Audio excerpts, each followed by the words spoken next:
Hi students, இன்னைக்கு நம்ம பார்க்க போற முக்கியமான டாபிக் கார்போஹைட்ரேட் மெட்டபாலிசத்துல இருந்து ரெகுலேஷன் ஆஃப் பிளட் குளுக்கோஸ். சரியா? Repeatedly asking university essay question. இப்போ உங்களுக்கு வந்து ப்ராக்டிக்கல்ல சார்ட்ஸ் வைப்பாங்க, அதில் டயபெட்டிஸ் வரும், அதுக்கு உங்களுக்கு ரெகுலேஷன் ஆஃப் பிளட் குளுக்கோஸ் தெரியணும். தியரியில் யூனிவர்சிட்டி எக்ஸாமில் எஸ்ஏ கொஸ்டின் கேட்பாங்க, டயக்னாஸ்டிக் க்ரைட்டீரியா ஃபார் டயபெட்டிஸ் கேட்பாங்க, இன்சுலின் கேட்பாங்க, குளுக்கோகான் கேட்பாங்க. ஸோ எல்லாத்துக்கும் important question regulation of blood glucose followed by diabetes mellitus. சரியா? டயபெட்டிஸ் மெல்லிட்டஸோ ரெகுலேஷன் ஆஃப் பிளட் குளுக்கோஸோ தெரியாமல் நீங்கள் ஃபர்ஸ்ட் இயர் பாஸ் பண்ணக்கூடாது. Right, regulation of blood glucose என்னன்னா, glucose is the energy supply for brain for 24 hours. உங்க எல்லாருக்குமே தெரியும். அது இல்லாமல் ஆர்பிசி அண்ட் ரீனல் மெடுல்லாவுக்கு ஒரே ஒரு சோர்ஸ் குளுக்கோஸ் தான் எனர்ஜி கொடுக்கறது.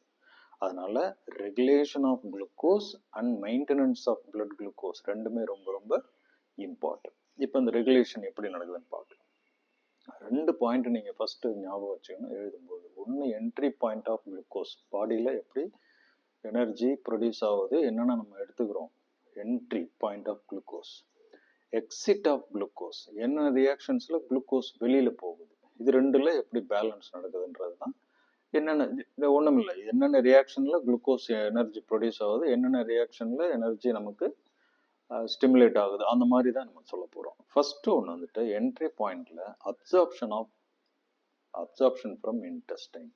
நீங்கள் இப்போ சாப்பிட்றீங்க, அது வந்து பாலிசாக்கரைடு, அது வந்து கன்வெர்டட் இன்டு டைசாக்கரைடு, தென் மானோசாக்கரைடு. அந்த மானோசாக்கரைடு தான் இன்டெஸ்டைனில் அப்சார்ப்ஷன் டைஜஷன் நடக்கும். ரைட்டா?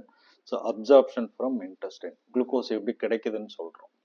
ரெண்டாவது கிளைகோஜீனோலைசிஸ். பாடியில் ஆல்ரெடி நீங்கள் லிவரில் கிளைகோஜன் வச்சுருப்பீங்க இல்லையா, அது depending upon the situation 6 to 8 hours அப்புறம் ஃபாஸ்டிங்காக இருக்கிறீங்கன்னா கிளைகோஜன்லேருந்து உங்களுக்கு குளுக்கோஸ் கிடைக்கும். அதான் கிளைகோஜீனோலைசிஸ். மூணாவது என்ன சொல்கிறோன்னா, குளுக்கோஸே இல்லைனாலும் நம்மள்ட்ட ஒரு ரியாக்ஷன் இருக்குது, குளுக்கோனியோஜெனிசிஸ். இது மூணுத்துலேருந்து நமக்கு குளுக்கோஸ் சிந்தசிஸ் ஆகும். அதுக்கடுத்து ஆப்போசிட்ல எக்ஸிட் ஆஃப் குளுக்கோஸ். குளுக்கோஸ் எப்படி வெளியே போகுது? Number 1, that is factors releasing glucose from blood. Number 1 glycolysis. உங்க எல்லாருக்குமே தெரியும், உங்க எல்லாருக்குமே பிடிச்ச ரியாக்ஷன் கிளைகாலைசிஸ். ரைட்டா? அதில் ஃபைனலாக உங்களுக்கு எனர்ஜி கிடைக்கும், ப்ளஸ் பைருவேட் கிடைக்கும். அந்த பைருவேட் அஸ்டைல் கோயாவாகும், அது டிசிஏ சைக்கிள் போகும், அதுலேருந்து உங்களுக்கு எனர்ஜி கிடைக்கும்.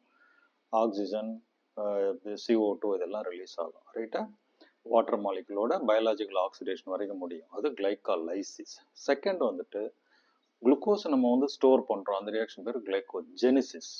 Third reaction lipogenesis. எக்ஸஸாகவும் குளுக்கோஸ் இருந்துச்சுன்னா அதையும் நம்ம கொண்டு போய் அடிப்போஸ் டிஷ்யூவில் லைப்போஜெனிசிஸ்.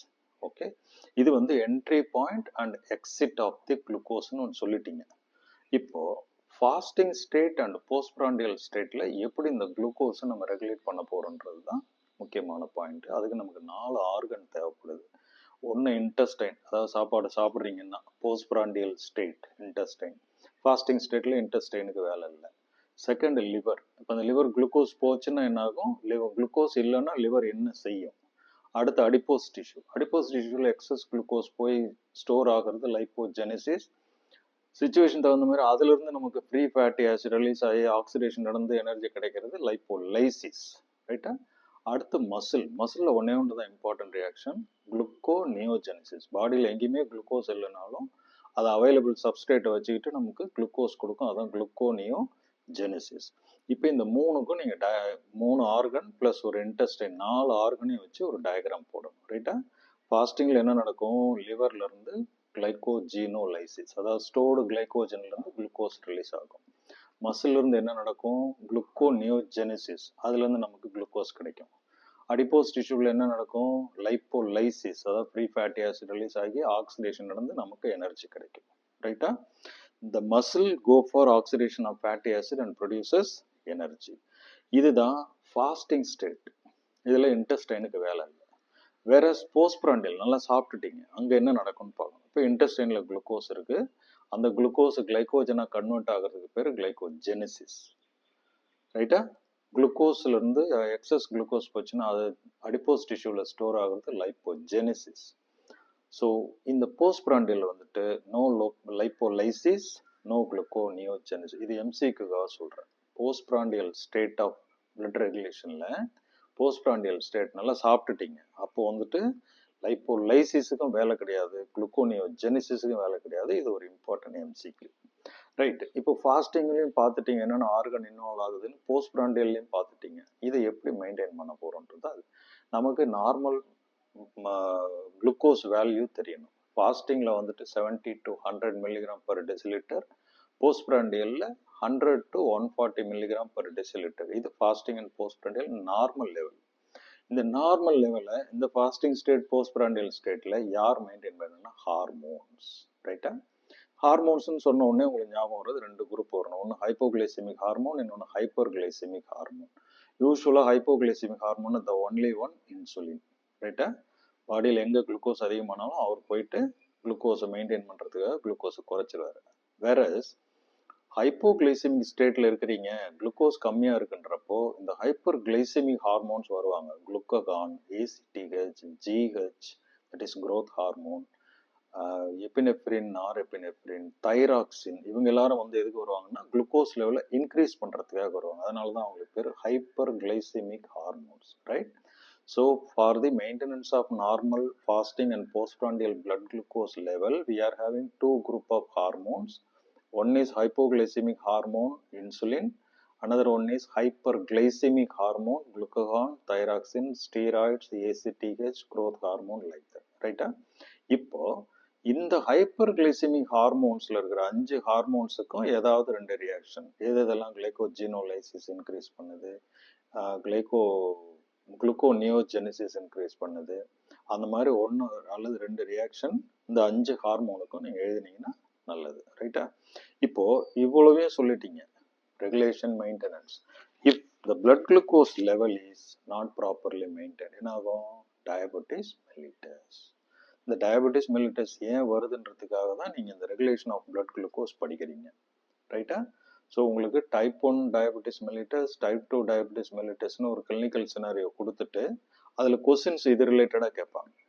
நான் mention the normal fasting postprandial level blood glucose levels, role of insulin, actions of glucagon, what are all the fasting factors for regulation of blood glucose, what are all the postprandial reactions involved in maintenance of the blood glucose.